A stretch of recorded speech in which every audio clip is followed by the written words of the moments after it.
Cal Obeguer és una petita finca de secà de Vallmanya de Pinós. Fins l'arribada de l'aigua de la Mancomunitat del Solsonès, les persones que hi vivien només disposaven d'aigua de pluja, recollida en una cisterna, i d'un sistema de basses molt ben enginyat, si tenim present les tècniques de més de 100 anys enrere. Disposant d'aigua de xarxa pel consum de boca, potenciem aquest sistema, una mica descuidat, per tal que la finca esdevingui més sostenible, aprofitant per dotar de rec de suport un petit hort de secà. Aquesta primera bassa que veiem no ha sigut mai d'una gran qualitat de retenció. Ara es podria resoldre recobrint-la de plàstic. La seva utilitat és aturar les primeres embranzides d'aigua provinents del camí de Vilançosa, de gairebé 1 quilòmetre, en cas de temporals de pluja molt intensos, i servir de beurador a la fauna silvestre. La que veiem ara en segon lloc, la més descuidada, tant per la degradació provocada per l'incendi del 98 com per la dificultat d'accedir-hi amb maquinària, era la bàsica per l'abastiment de la casa. Es troba 150 metres més amunt i amb una forta pendent, així que l'aigua hi arribava pel seu propi pes, fins un dipòsit regulador que es troba a la golfa, des d'on passava a la cuina, un rentamans i a la pica de beurar el bestiar.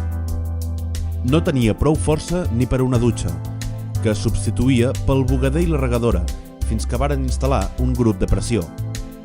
Tampoc n'hi hauria hagut suficient per les cisternes de lavabo, tot i que no calien per les comunes.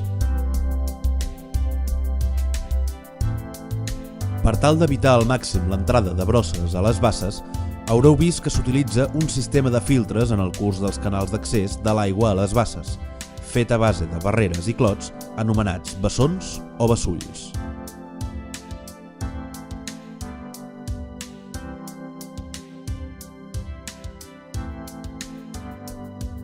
Aquesta tercera, recuperada del tot, era la reserva per abeurar el bestiar en temps de sequera.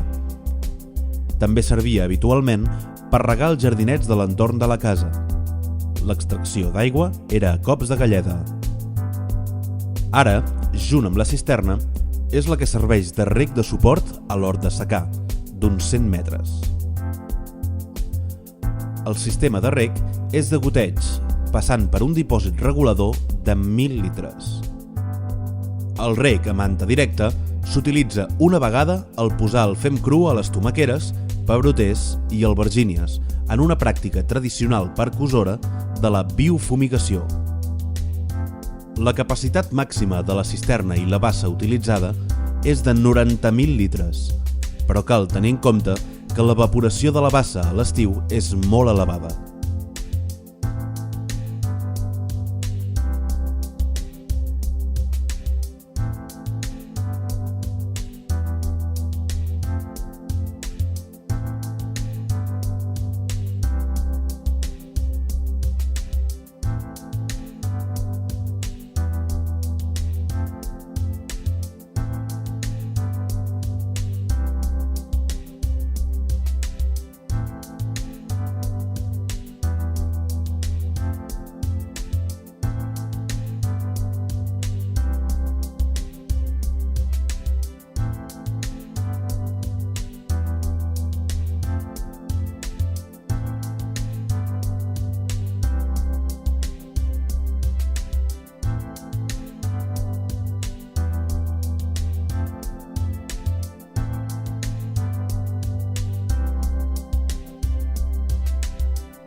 Aquestes imatges van ser preses entre el setembre i novembre del 2011.